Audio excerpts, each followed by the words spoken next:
There's a bit of a catastrophe happening chez nous this morning. About an hour ago, the internet disappeared, and I don't think I'm just going to check again. But I also don't have I also don't have a phone connection, so we're completely cut off. It's like we live where we live is a bit of a poor reso island, a poor I don't know, I can't remember the word for connectivity.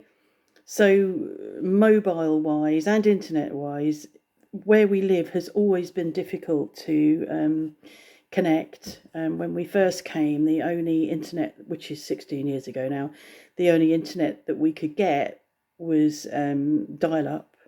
When most people were on broadband, we came from San Pierre de Maye and had a really good broadband connection there.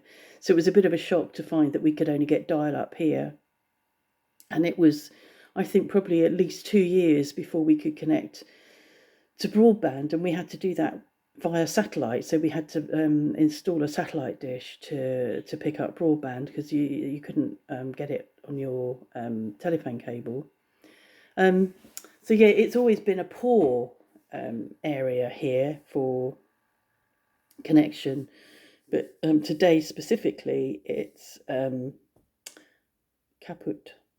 So I've made the dinner.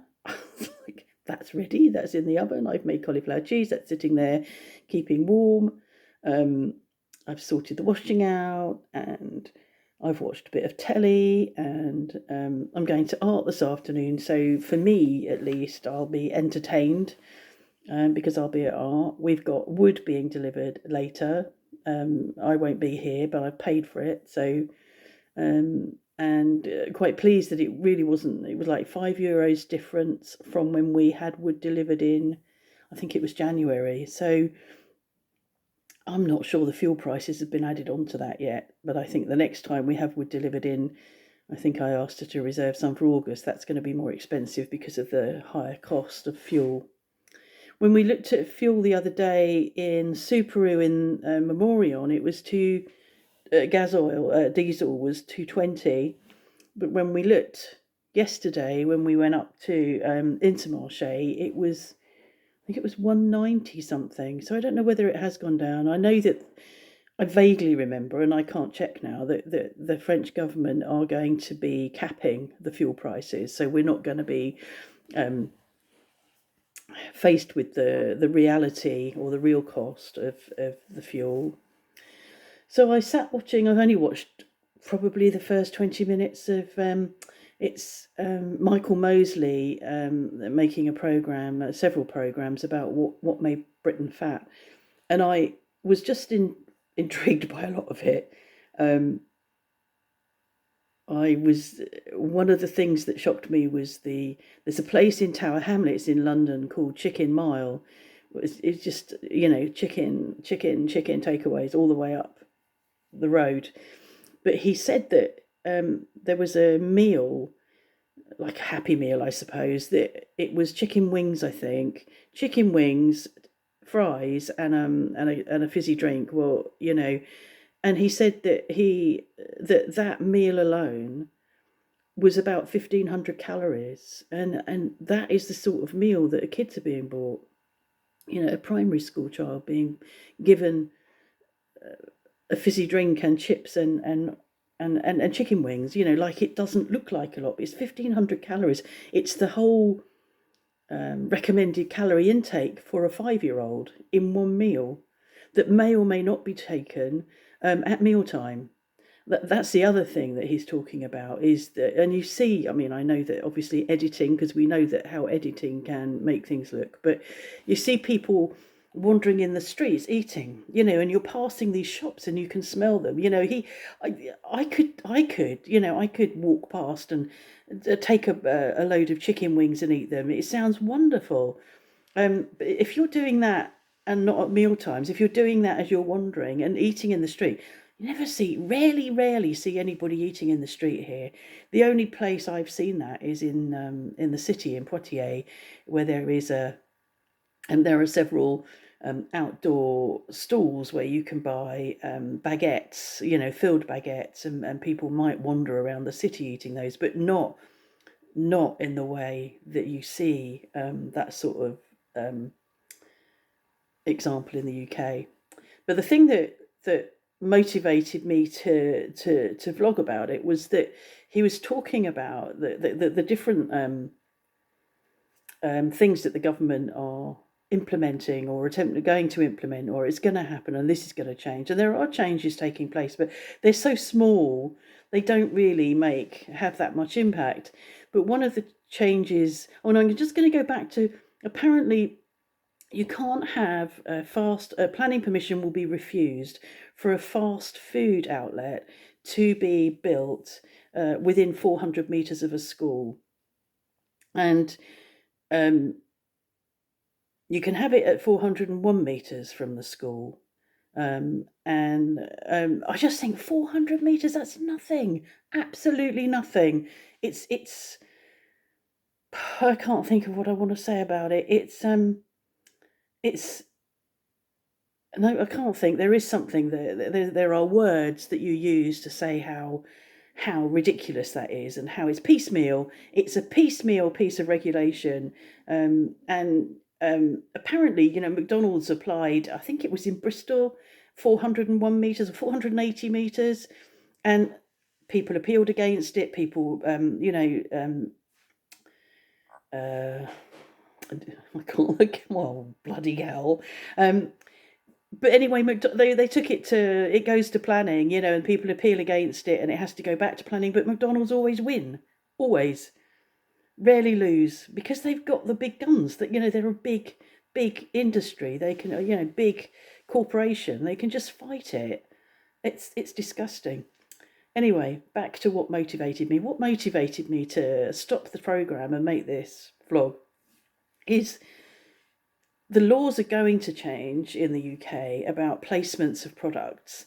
And at the moment that you could walk into a store in the UK and can be surrounded by chocolate and salty foods, crisps, chocolates, and all that sort of thing. As you go in, they're all around you. You don't have to go far to be able to pick up all these items that are tempting you. And it got me thinking, and actually I realised that we don't have that here. And I know in the past I've complained to Mark that sometimes, if I want a packet of crisps or something, if we're buying a packet of crisps to bring home, and I say to him, guys, right at the back of the store, we've got to walk through here. Why are all the Perro things at the back of the store? And the alcohol is also normally at the back of the store or over in the far corner. And actually, most shops I go into, there isn't anything that you would consider unhealthy as you walk in. In my local Intermarché, as I walk in, I'm faced with all the vegetables and the fruit. Off to my right is the bread, which Fast 800 wise for me is not healthy, but actually in France bread is just part of your normal diet.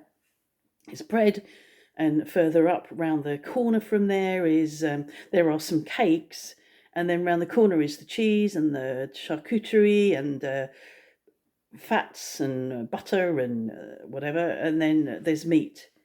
And actually it is right over in the far side of the shop where you can buy chocolate and you can buy crisps and you can buy alcohol. I think there is a bit of a wine section now beside me on the left, as they've done a refurbish.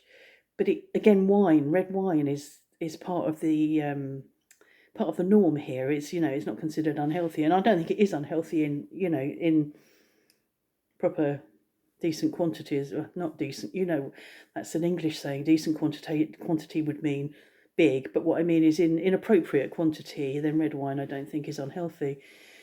So then I started to think about other shops I go into, and it's the same in Superu down in Memorion, same sort of layout. You're faced with veg and fruit, bread off to the right, and I don't go in there enough to remember what's up the aisles, but it's normally cheese and charcuterie and yogurts and creams and butters.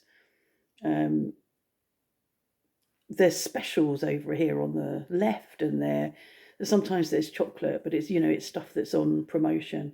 And then Lidl, no, not Lidl. I don't go in there a lot. Aldi. Similarly, when you go in there, on your left as you go in is bread, and obviously there's croissant and pain au chocolat, but there aren't any crisps there. As you go in, the crisps and the chocolate are quite near in that first aisle, so it's probably a bit different. But if you go, when you're standing at the checkout in France, in most of the supermarkets I've been in, there are sweets, but they're the little boxes that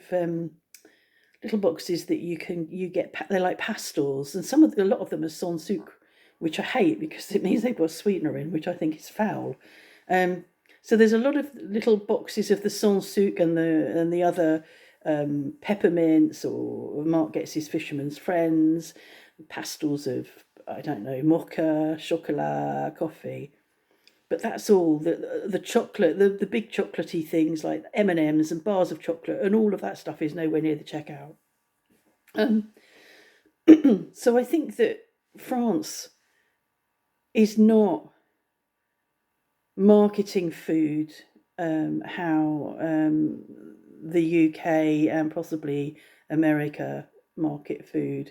I think Michael Mosley said that the English are the biggest consumers of fast food in Europe, and I'm not shocked. I'm not shocked. And I've been away from England since 2006, which is, I couldn't add it up the other day, could I? 15, 16 years, I think, maybe.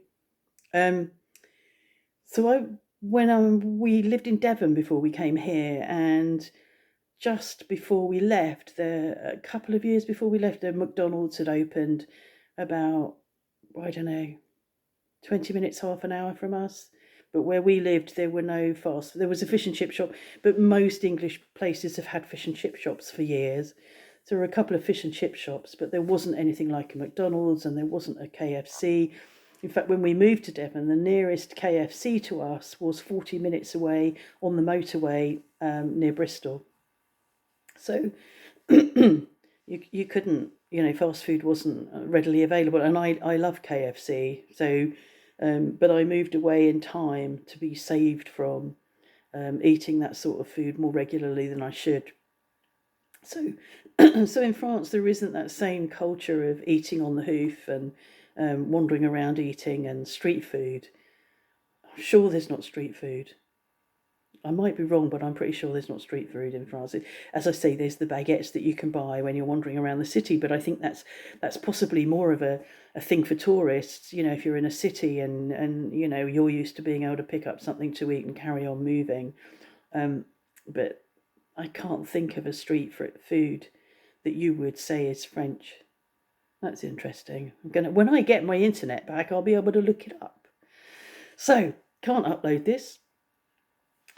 Pleased that you like the Mark interview. I enjoyed doing it, and I think he enjoyed doing it, really. He doesn't like hearing or seeing himself on camera, and I've got used to hearing and seeing me, so it doesn't really bother me. And I think what I'll do is at some point I'll get him to interview me and see what he comes up with. I won't give him a load of questions. I'll see what he comes up with, but yeah, I'll do that another time, but not right now.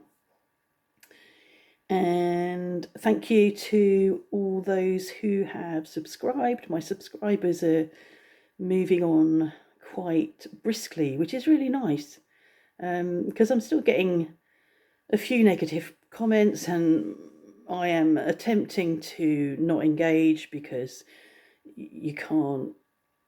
It's pointless engaging, but I can't help it. It's like I can't help engaging. I'm trying not to.